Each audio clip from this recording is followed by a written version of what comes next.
बच्चों इस वीडियो में हम लोग सॉल्व करेंगे एनसीईआरटी के एक्सरसाइज 5.1 का question number 24। Determine if F defined by F X equal to this is a continuous function question mark. मतलब आप ये पता लगाइए कि ये जो फंक्शन आपको दिया गया है क्या वो कॉन्टिन्यूअस फंक्शन है। देखिए ये क्वेश्चन शुरू करने से पहले हम आपको एक बात बता दें। आप जानते हैं कि 1/0 होता है नॉट डिफाइन, 1/0 होता है इन्फिनिटी। इन्फिनिटी से इसको रिप्रेजेंट करते हैं, इसका मतलब होता है नॉट डिफाइन, इसकी कोई डेफिनेशन ही नहीं है। 1/0 नॉट डिफाइन होता है, लेकिन साइन 1/0 या कॉस 1/0 डिफाइन है। मतलब ये नॉट डिफाइन नहीं होता है। साइन 1/0 और कॉस 1/0 डिफाइन ना कह के समझिए, इसको आप कहिए डेफिनिट। ये होता है इनडेफिनिट, लेकिन ये डिफिनिट होता है। हमें नहीं पता, किसी को नहीं पता कि साइन 1/0 कॉस 1/0 की एग्जैक्ट वैल्यू क्या होगी, लेकिन आप जानते हैं कि साइन और कॉस की जो वैल्यू होती है वो लाई करती है बिटवीन -1 टू +1। अब -1 के बहुत पीछे माइनस इन्फिनिटी होता है, और 1 के, ये 1 है, बहुत आगे इन्फिनिटी होता है। जब साइन और कॉस की वैल्यू -1 से 1 तक होती है, तो -1 से 1 तक में न तो ये प्लस इन्फिनिटी आएगा न तो माइनस इन्फिनिटी आएगा। मतलब एग्जैक्ट इसकी वैल्यू कितनी है ये हम नहीं जानते, लेकिन ये जानते हैं कि ये एक डेफिनिट नंबर होता है, मतलब इनडेफिनिट ना होके डेफिनिट नंबर होता है। तो साइन 1/0 से आपको बचने की जरूरत नहीं, आप 1/0 से बचते हैं, आप कोशिश करते हैं कि डिनोमिनेटर 0 ना आए। लेकिन अगर साइन 1/0 आ रहा है तो वो नॉट डिफाइन नहीं होता, वो इन्फिनिटी नहीं होता है, वो एक फाइनाइट नंबर होता है, वो एक फाइनाइट नंबर होता है, वो इनफाइनाइट नहीं होता। तो अब आप इस क्वेश्चन को सॉल्व कीजिए, बीच में इसकी जरूरत पड़ेगी। तो ये देखिए, जो फंक्शन दिया गया है उसके कॉन्टिन्यूअस को चेक करना है, और फंक्शन दो तरह से डिफाइन है। जब x की वैल्यू 0 ना हो, 0 से कम हो या 0 से ज़्यादा हो, तो फंक्शन डिफाइन है x² साइन 1/x से।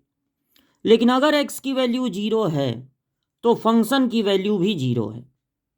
जब हम इसकी कॉन्टिन्यूटी को चेक करेंगे तो चूंकि इंफॉर्मेशन दिया गया है 0 पे, इसलिए हम कॉन्टिन्यूटी को चेक कर सकते हैं 180 पे भी, 270 पे भी, 90 पे भी। लेकिन अगर इंफॉर्मेशन 0 पे दिया गया है तो कॉन्टिन्यूअस है कि नहीं है, ये डर 0 पर केवल है, उसके अलावा ये हमेशा कॉन्टिन्यूअस होगा। डिसकॉन्टिन्यूटी का डर 0 पे है। तो हम लोग इसकी कॉन्टिन्यूटी x=0 पर चेक करेंगे, एट x=0। तो अगर आपको पता लगाना है कि कोई फंक्शन x=0 पर कॉन्टिन्यूअस है कि नहीं, तो आपको तीन चीज़ें निकालना होगा, आपको तीन चीज़ फाइंड करना होगा। उस फंक्शन की क्या वैल्यू है एट x=0, उस फंक्शन का left hand limit eight x=0, और फिर निकालना होगा right hand limit eight x=0। 0 पर फंक्शन की वैल्यू निकालनी है, मतलब फंक्शन में x की जगह रख देना है 0।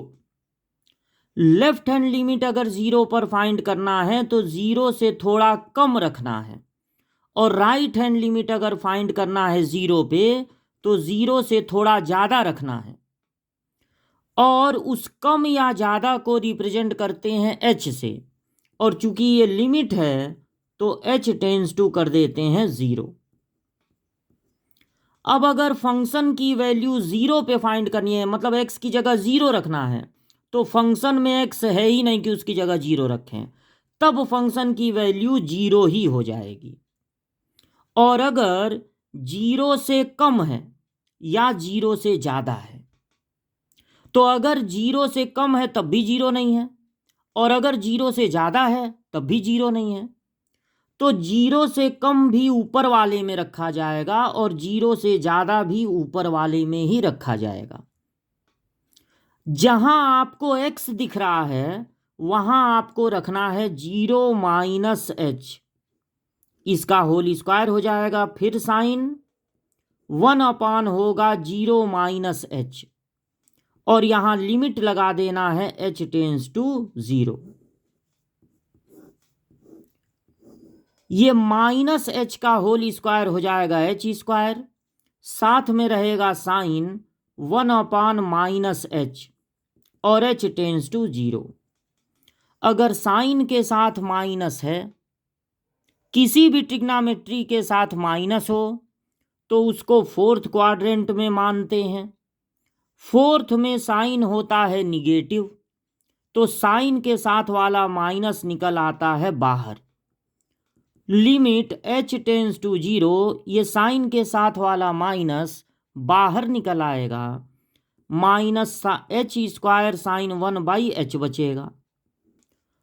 अब आप h की जगह तुरंत 0 रख सकते हैं, क्योंकि भले अपान में 0 आ रहा है, लेकिन ये 1/0 किसके साथ आ रहा है? साइन के साथ आ रहा है। अगर साइन के साथ 1/0 आ रहा है तो उसमें कोई बुराई नहीं है, वो एक फाइनाइट नंबर होता है। तो आप यहां पर भी रखेंगे 0, तो 0 का स्क्वायर हो जाएगा, और साइन यहां पर हो जाएगा 1/0।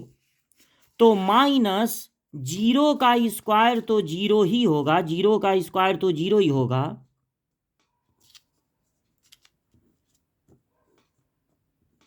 और माइनस 0 प्लस 0 कोई दो चीजें तो होती नहीं है। और साइन 1/0 क्या होगा? A finite number between -1 and 1। इसकी जगह आप क्या लिखेंगे?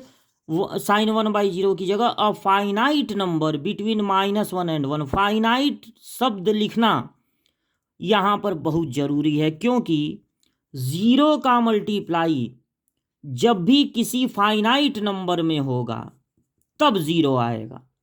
0 का मल्टीप्लाई 0 में होगा तब 0 आएगा, लेकिन 0 का मल्टीप्लाई अगर इनफाइनाइट नंबर में होगा तो क्या आता है? इनफाइनाइट। इसलिए यहां ये बताना बहुत जरूरी है कि साइन 1/0 जो होता है वो एक फाइनाइट नंबर होता है बिटवीन -1 and 1। तो जब 0 का मल्टीप्लाई किसी फाइनाइट नंबर में होगा तो क्या मिलेगा? 0। यानी लेफ्ट हैंड लिमिट भी क्या मिला? 0। अब देखिए राइट हैंड लिमिट, 0 से ज़्यादा रखना है तब भी ऊपर वाले में रखाएगा। 0 प्लस h का मतलब h है, 0 ऐड होने पर क्या होगा? तो h स्क्वायर साइन 1/h हो जाएगा। यहाँ पर हर x की जगह क्या रखेंगे? h, और h टेंस टू है 0। अगर साइन के साथ 1/0 आ रहा है कोई बुराई नहीं है, क्योंकि वो तो फाइनाइट होता है, तो आप तुरंत h की जगह 0 रख दीजिए।